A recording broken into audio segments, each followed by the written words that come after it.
Hey, all you movie watcher fans and R.L. Stine fans as well too. Today is an anniversary date for this movie, Goosebumps. 7th anniversary, believe it or not. It doesn't seem like it's been 7 years because I don't know how many times I've actually seen this movie. I really enjoyed this movie a lot. And yet, reflecting on R.L. Stine himself, since he was a character in this movie, which was portrayed by Jack Black. He did an awesome job. He also voiced this little guy over here too, called Slappy, if you guys remember that. But I want to reflect on his novels too, this as well too, because if you guys can recall, back in 1992 was his first novel, Welcome to Dead House. And from there, the list just continued on up until 1997.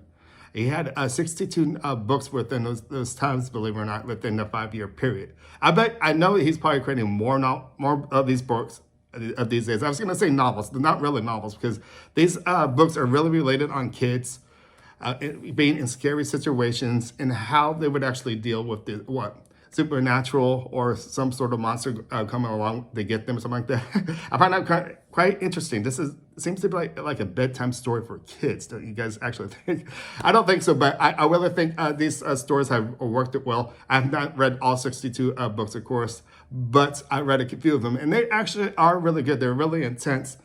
Did R.L. Stine actually say to usually there's usually a climax to every one of these novels? You don't exactly see what's going to be coming your way.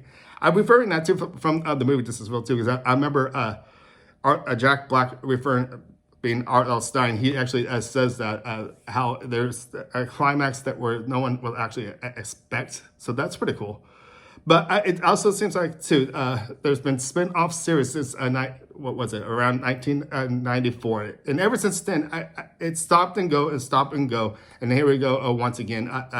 But I think there's another one out related to it on the Disney Plus with R.L. Stine novels.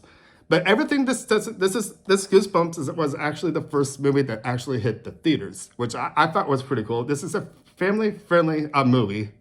Kind of, in a way. No, it is. It's nothing like the Halloween movie that's actually out in theaters right now. No, and it's not a slasher film, but this is more of a related to all the characters that are actually in those novels. You can almost feel like, since I mentioned there's been 62 books, I think there might be a little more now. I feel those characters were in, one of the particular scenes in this movie, you go to a wide angle, you get this sense of feeling. You might actually see all these creatures and monsters that you might actually have read.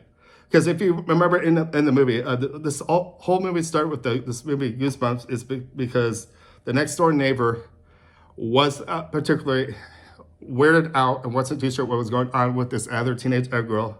Thought there was something going on with her and her dad.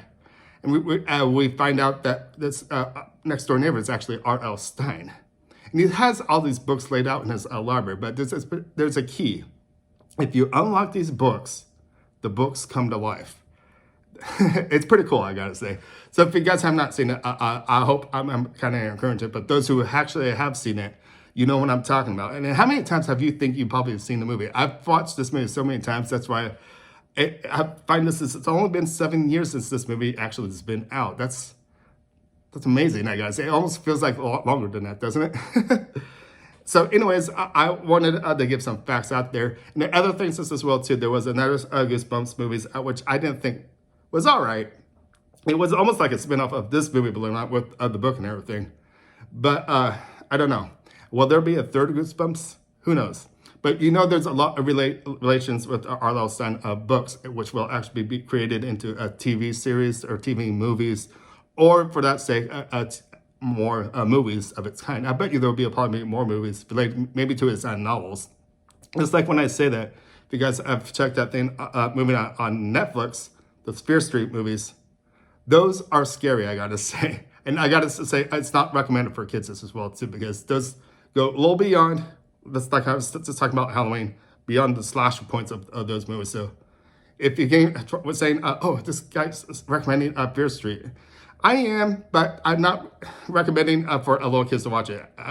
It's the rating of R-rated, so those who want to see the R-rated stuff with R.L. Stine works, Fear Street is one of those movies. But anyways, I still can't believe it's been 7 years. Gnomes. Oh yeah, and I just want to mention too, because on the cover here, we see gnomes You see the werewolf. And Slappy, this is probably got the reptile up here too. But Slappy seems to be one of those popular characters for the L. Stine movies as well too. Or I should say, recommend say the books, because Slappy has actually been in multiple of his novels. Revenge of Slappy was one of them. I think it might have been 3 or 4 different books related to Slappy, because he was a favorite character. And Jack Black actually voices Slappy in the movie just as well too. So here are our good, well-known facts for the movies. Once again, I would say happy anniversary to Goosebumps celebrating its 7th year. So anyways, I'm going to wrap things up. If you want to leave some comments down below, that'd be great. Other than that, my name is Ryan. Thank you for watching Ryo Vision Entertainment. And I will see you guys next time. Thank you for watching. Bye.